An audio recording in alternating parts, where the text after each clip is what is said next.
Alright, here we go, Snake Rob. Most of my knowledge of this matchup comes from watching MVD versus Zamba. A stat record that is historically very MVD favored, but honestly, I feel like, I don't necessarily know that this is like a horrible matchup for Rob or anything like that. I do think he can beat Rob. I've definitely seen Snakes make this matchup pretty rough. I think 3 different Snake players have beaten Zamba this year, so, you know, Zamba is kind of my barometer for generally what Rob does well and what Rob struggles in.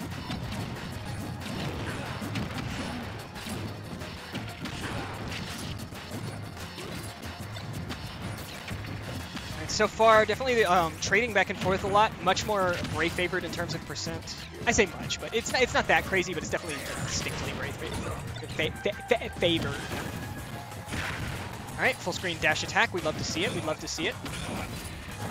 Bray just playing conservatively there off the stage, finds a good opportunity to grab the ledge and make it back on. Does get hit by that up smash. Aryeh is like really making a lot of money off this up smash. Reading the tech roll in. So far I would say that I think Bray is doing a good job overwhelming Aryeh with a lot of his setups here.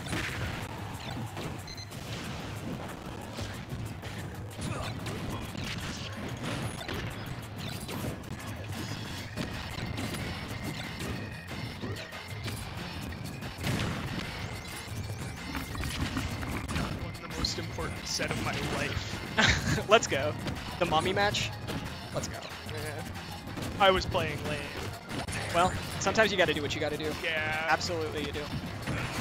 Really good read there on the down throw option. Down throw follow-up option. Down throw, like follow-ups and stuff like that are sick. Aryeh can't make it back. Yeah. Yep, he didn't. He could have probably made it back if he had recognized it earlier, but alas.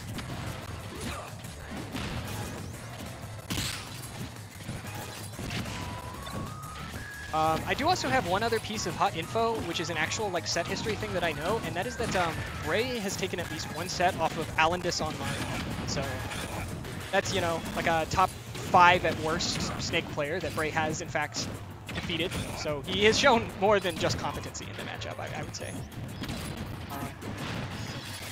Obviously that was a while ago, online is online, etc. But I think it's a really good sign that he knows what he's doing in terms of his game plan, and everything's probably going to be pretty on point here.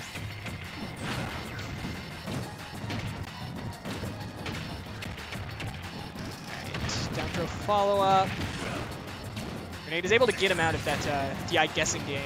C4 just not quite enough to make a good DI from Bray there. Gets hit by the second one though.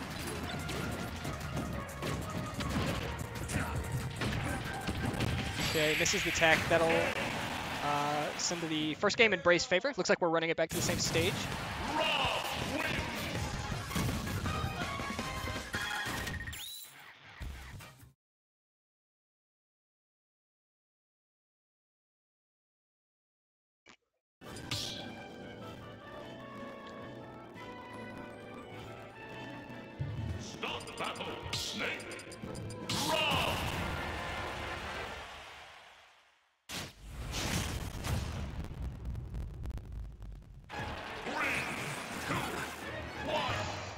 Moving on to game number 2.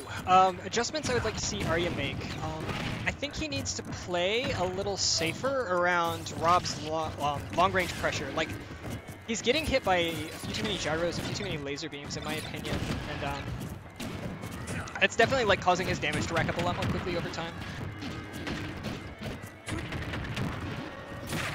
It is kind of rough since Snake doesn't like necessarily want to like be approaching, obviously, all that much. His boxing tools are good, but Snake doesn't want to be the one who's like running cross stage and approaching you most of the time. But yeah, he's definitely like losing the projectile war, I would say.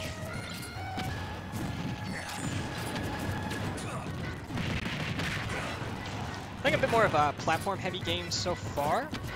I think that's an interesting strategy for sure. Snake has some interesting stuff from aerial approaches. Obviously, Rob can call you out, but still. Yeah. Just reads the high recovery. Not necessarily reads. Tracks the high recovery. Does a good job at doing that. So that'll be a pretty early lead for Aryeh. It'll be a little bit before Bray is able to conceivably take the stock without like a hard read or something. And in the meantime, Aryeh is putting on a lot of damage. That was raw. That was super raw, Lamar. That was a huge. That's huge for momentum, man. And, I think Aryeh plays best when he has momentum. 100% he's a momentum player. Right. Slightly misses the 1-frame timing, but again, that is just very much a good call out. Bray not shook though, manages to take that first stock, and you know, Bray knows 0 to deaths. That's all I really need to say. Bray knows the touch of death stuff. He can get it. He hasn't been executing on it that great today, but he definitely has the potential to get it if he just taps in. Really wants to, if he wants it more.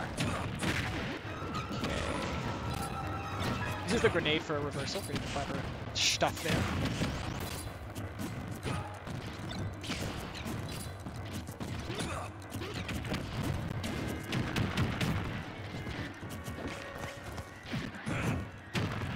Okay, Bray rolls out, is able to shield that down smash. Getting wise to the ways of Aryeh's chases here. Honestly, personally, I think what I would have done in Bray's scenario there, after that grab, was roll to the right, because the gyro was preventing Aryeh from covering that.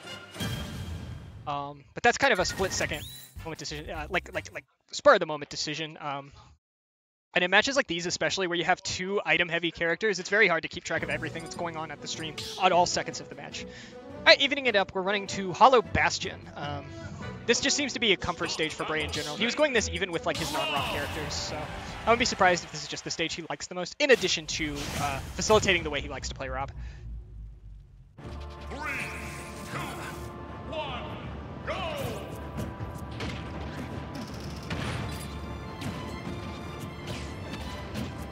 Okay. I will say one thing about this stage. Aryeh's going to have a bit of an easier time closing the gap between him and Rob.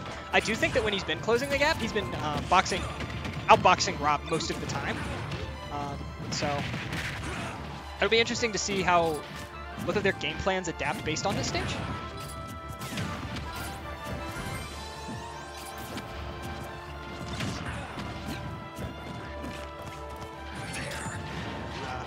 Okay. I think he just like wanted to place the C4 there, but I'd already placed the C4 earlier. I don't think he meant to blow it up there. Okay, good shield there. Was able to get the up tilt punish, but he's not going to take the stock yet. Next one could on this stage. I'm not totally sure of the specifics, especially with rage and everything. Bray calls out the reverse. Yeah, I think some of Aryeh's recovery mix-ups with the grenades and everything are like kind of telegraphed. I think they're some of the stuff that most Snake mains go for. Being said, this is a hard obstacle for Rob to get around. Bray did a pretty decent job weaving in and out, but ultimately just found himself in a checkmate position. He's definitely got to figure out like counterplay to that Nikita if he wants to like be assured of his victory here. Not that this is a bad position for Bray at all. Okay, really good fair. Good weight, but isn't it quite able to get the dash attack follow-up. Alright, we're seeing a lot of damage building here. Aryeh combo breaks with the grenade, but gets trapped right back in the vortex. Fortunately, another grenade is able to cover him there, so he doesn't have to worry too much about the up air or anything. Okay. Really intelligent stuff by Bray to get off the ledge. Yeah, I really like the way he played that, because that can be an intimidating position to be in, but that doesn't mean that you have to just guess, and it doesn't mean that you have to just resign yourself to getting hit. Bray, especially with like a character like Rob, who does have so many potential options in the air, I definitely think Bray like weighed his options really well, waited to see what was going on. That being said, he's able to